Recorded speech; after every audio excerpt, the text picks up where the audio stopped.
Hello students, welcome to basic English class.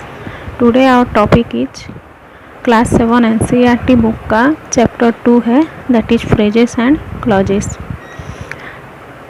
Students मैं आप लोगों को एक बात बोलना चाहूँगी कि जो फ्रेज और क्लॉज है, both these are the parts of sentence. Okay, और सेंटेंस आप लोगों को पहले चैप्टर में मैं समझा चुकी हूँ कि सेंटेंस होता क्या है. I would repeat the definition of sentence once again. Sentence is a group of words that has a complete sense. Okay, sentence एक group of words होता है जिसका एक complete sense होता है. ठीक है, और यहाँ पर जो phrase और clause दिया हुआ है ये पार्ट्स ऑफ सेंटेंस है. सेंटेंस का एक पार्ट को ही हम लोग फ्रेज बोलते हैं और सेंटेंस का एक पार्ट को ही हम लोग क्लॉज भी बोलते हैं.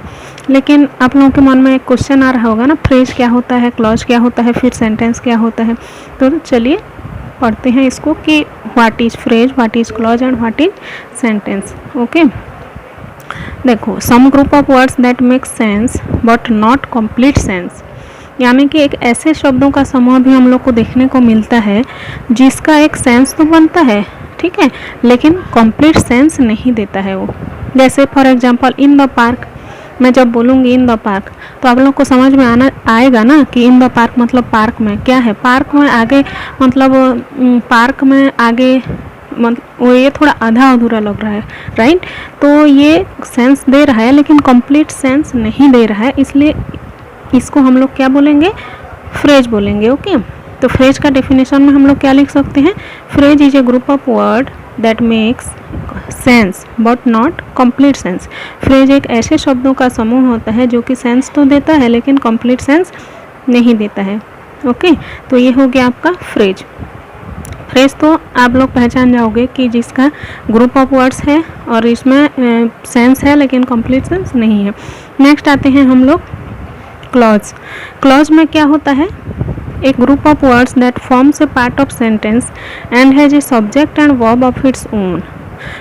क्लॉज में सब्जेक्ट और वर्ब होना बहुत ज़रूरी है. जैसे फ्रेज में हम लोग देखें यहाँ पे कि इसमें सब्जेक्ट नहीं था और वर्ब भी नहीं था, लेकिन क्लॉज के लिए हम लोग को सब्जेक्ट भी चाहिए और वर्ब भी चाहिए, ठीक है. और सेंटेंस में भी सब्जेक्ट और वर्ब होना ज़रूरी है.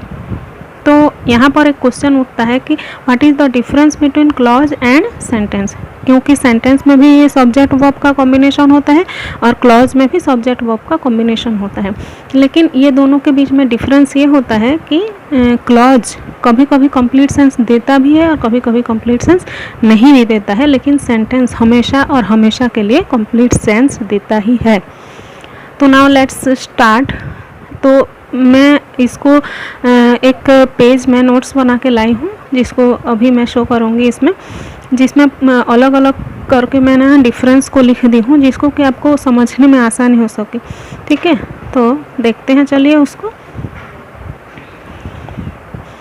ये देखिए, इसमें पॉइंट वाइज में डिफरेंस और सिमिलैरिटी क्या है लिख दी हूँ. तो इसको आप लोग पढ़ लोगे ना तो आपको बहुत समझ में आ जाएगा कि फ्रेज क्या होता है, क्लॉज क्या होता है, सेंटेंस क्या होता है, इसके बीच में सिमिलैरिटी क्या है और इसके बीच में डिफरेंस क्या है, ठीक है.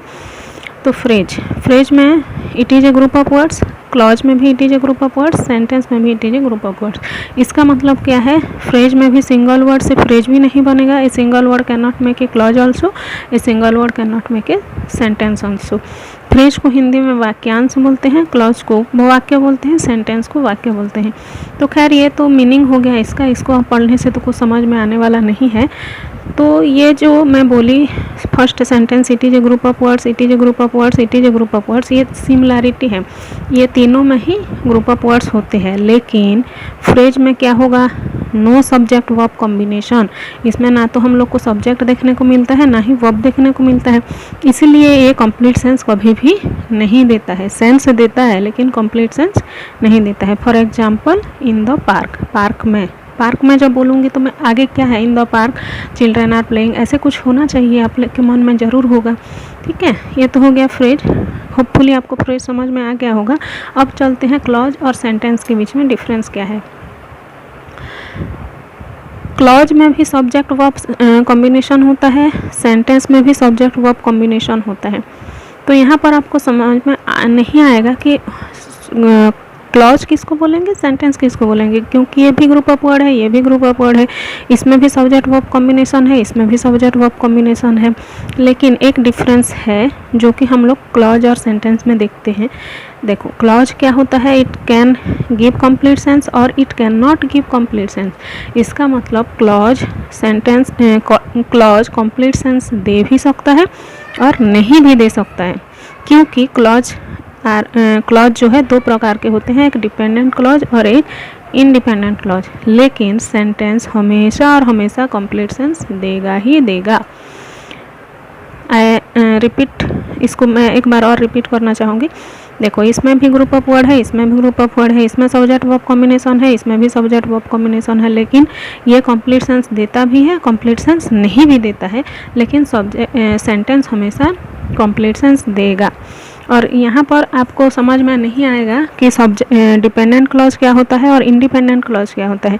देखो यहाँ पर डिपेंडेंट क्लॉज मतलब जो क्लॉज दूसरे क्लॉज में डिपेंड है उसको हम लोग डिपेंडेंट बोलेंगे, और जो इंडिपेंडेंट है, इंडिपेंडेंट मतलब जो दूसरे में डिपेंडेंट नहीं है, उसको हम लोग इंडिपेंडेंट क्लॉज बोलेंगे। और यहाँ इंडिपेंडेंट क्लॉज कंप्लीट सेंस देता है और डिपेंडेंट क्लॉज कंप्लीट सेंस नहीं देता है। देखो ये एग्जांपल के थ्रू समझेंगे तो आप लोगों को अच्छे से समझ में आ जाएगा। यहाँ पर है if he comes I will help him, अगर वो आता है मैं उसकी मदद करूँगी या करूँगा।